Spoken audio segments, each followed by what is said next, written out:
In today's health alert, the school bells will be ringing again soon, and while returning to the classroom is exciting, it can also be a feeling of anxiety. So joining us now is our chief health editor, Dr. Partha Nandi. And Doc, it's that time again. We got to get them sleeping earlier and get them feeling excited. I mean, why do some get more anxious than others? And I think it's completely normal, Glenda, for kids to feel a little bit nervous about heading back to school after a long summer break. We've all been there, right? A lot of the anxiety is tied to the fear of the unknown.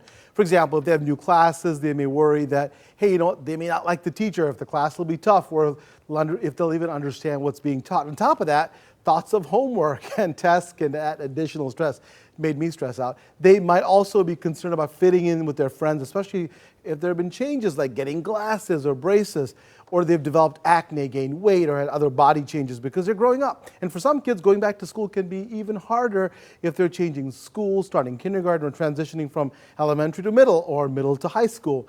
New places, new faces can make any child feel stressed and worried, and these changes can be challenging for everybody, including us and the whole family. Oh yeah. So how do we get the jitters out, and what do we need to watch for? Yeah, and so there's some signs, right? Kids can show school anxiety in many different ways. So here's some signs. First of all, getting angry, annoyed, or having temper tantrums, and then crying a lot without a clear reason, acting clingy, as we say, or having difficulty separating from parents, feeling unwell, having stomach aches or headaches, acting restless or fidgety, or having trouble eating or sleeping.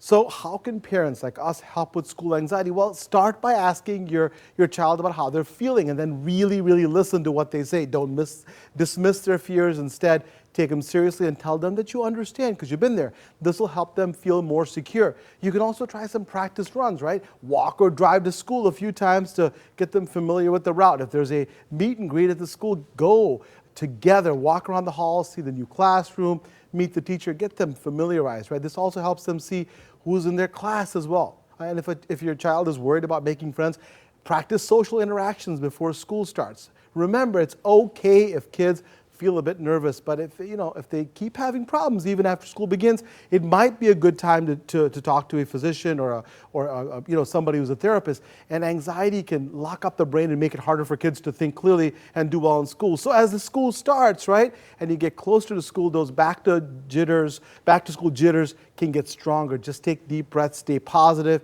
Before you know it, your family will have settled back in the school routine.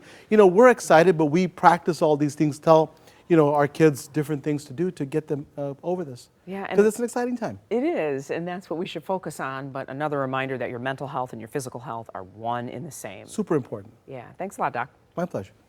Make sure you tune in this weekend. Dr. Nandi has an all-new show this week exploring the world of motherhood and the contentious topic of stay-at-home versus working moms.